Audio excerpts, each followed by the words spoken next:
Hajalu gaariin akka kee du'aachiin otoo afuu baate.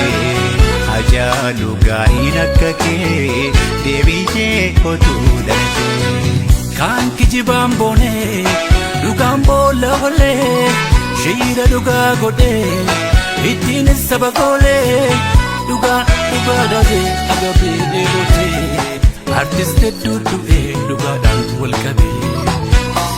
Leenjicha gaarisaa samii gubbaa kaatu qeerransa jadiimaa irbuu sabaabatu goochichi walleedhaa diina godhee daaraa geerarsaan geeraree kan diigee masaraa.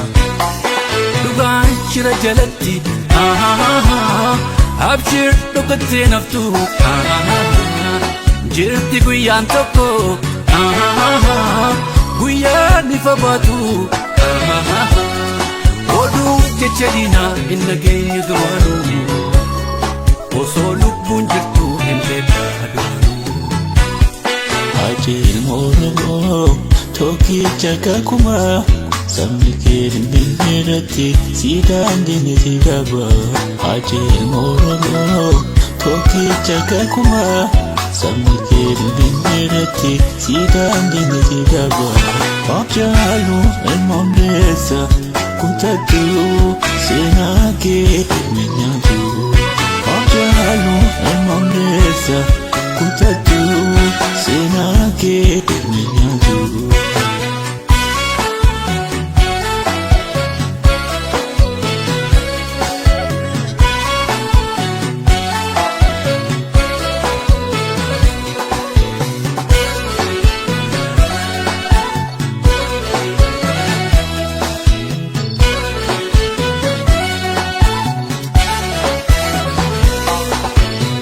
Dachiin kun garaa jabaatte har'a saaqaa Oromoo nyaatte.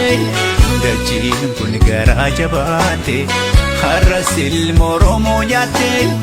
Hajalu gaariin akka kee du'aachiin otoo afuu baate. Hajalu gaariin akka kee deebitee otuu dhalate. Duubas hin deebifne fakkarsuu shirarmaa hin kutanne lubbuu kee wareegda qaamarmaa ofii kee gubattee nu oolchite gubaa ajee koo gubattee hunuuf taate hibaa.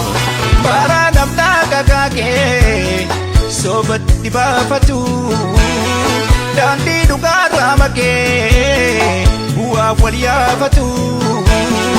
Yeroo darbuuf jettee fin hojjenne daraa dalgaa deemtee hajeen guutanne garaa. Jireenyamtuu hedduu addaadhaan namteessa dhaloota seenaa beekuuf hedduu oomishteetta. Ajaa'as yoo duute maqaan kee boolla olii ni baafanna gumaa kee artistiin nagaadhee. Hajee ilmoo Oromoo tokkicha gadibbaa sabni kee Finfinnee irratti siidaan jigne siidaabaa. Hajee ilmoo Oromoo tokkicha gadibbaa sabni kee Finfinnee irratti siidaan jigne siidaabaa. Hajalu kutatu seenaa kee hin nyaatu. Hajalu